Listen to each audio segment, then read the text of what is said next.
Hi all my gardening friends. I'd like to give you an update on my veggie garden that I have down in the bog area where I have a lot of deer, and raccoon, and chipmunks, and groundhogs, and all other critters. On the previous video I showed you how I use these pallets around my veggie garden. And then I have about a 3.5 foot, 4 foot fence, just a thin wire fence put around. But the pallets are on the inside, and also the plants are in raised pots. And I don't think they like to jump into an area that is so obstructed from a good clearance for them to get a footing. At least so far it has worked. Now here in Wisconsin, we have had very cold nights. Last night it was 35 in some areas. I had ice on the bird bath, so some areas were frozen. So you see all my coverings because tonight we're supposed to still get another possible frost. So I only took them partially down. I'll show you a few of the things I planted. Here are my pumpkins. And I think this year, I planted Rockstar. And it's something that, a plant variety that is supposed to be good in Wisconsin. And then some yellow zucchini. And also a green zucchini.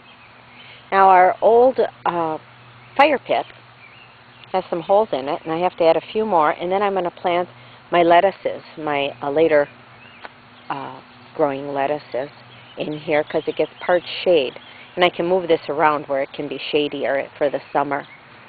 Over here I have my celebrity tomato that is supposed to be a good variety to grow in a pot.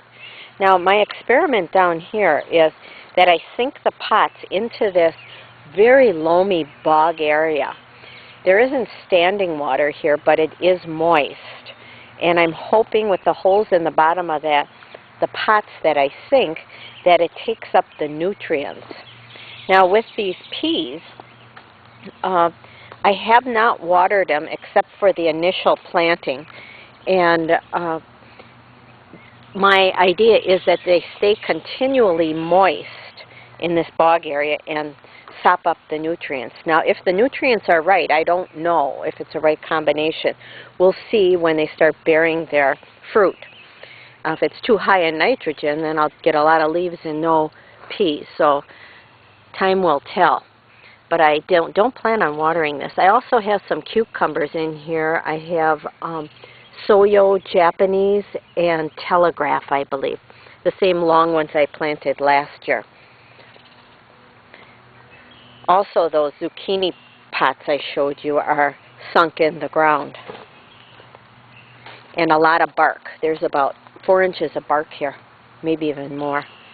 And the pumpkin galvanized pots are sunk in the ground with holes in them.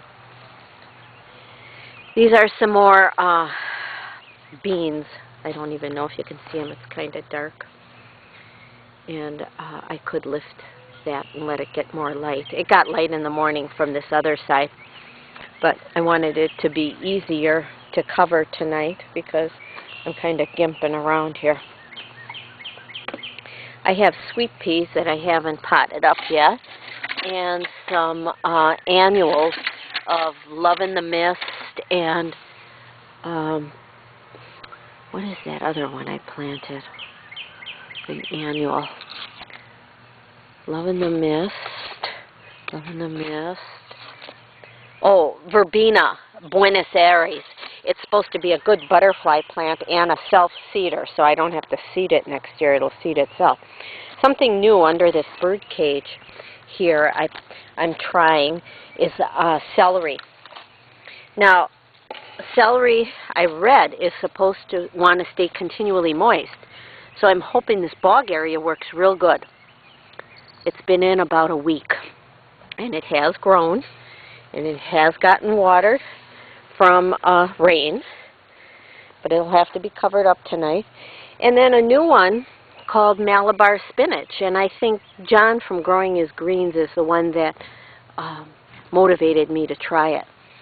And it likes hot and it likes moist, so I'm hoping a later summer will grow up these twigs that I just pushed into the ground, and it'll look pretty and we can eat it. This tomato, the coloring looks really good down here, and the basil, so I'm hoping the nutrients in here are super.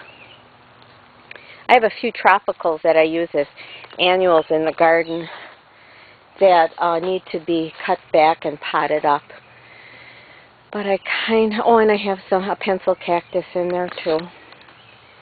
I kind of ran out of time before this knee surgery I had. So I have to take it easy or I won't be doing anything if I'm not careful. So this is my experiment down in the bog area, my second year, and I hope it works out good. I hate to set my expectations too high. I want to get a watermelon down here yet. None of the seeds propagated. For most of these seeds down here, for everything, I use that paper towel method of germination, and it worked super.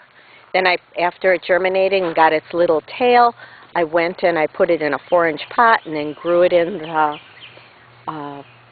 rolling shelf greenhouse or in my clear totes until I could plant it outside. So here in Wisconsin, it's pretty cool that I have peas that are about 12 inches high and should be setting some flowers very soon. So I'm anxious. I have to keep it covered one more night in hopes that it doesn't freeze out. So thanks for tuning into my channel, and please check out my website and join in on some of my forum and chat about your garden. And yes, this is that aggressive creeping Jenny, golden creeping Jenny, but oh, so pretty right now. Thanks, and have a good day, you guys. Bye-bye.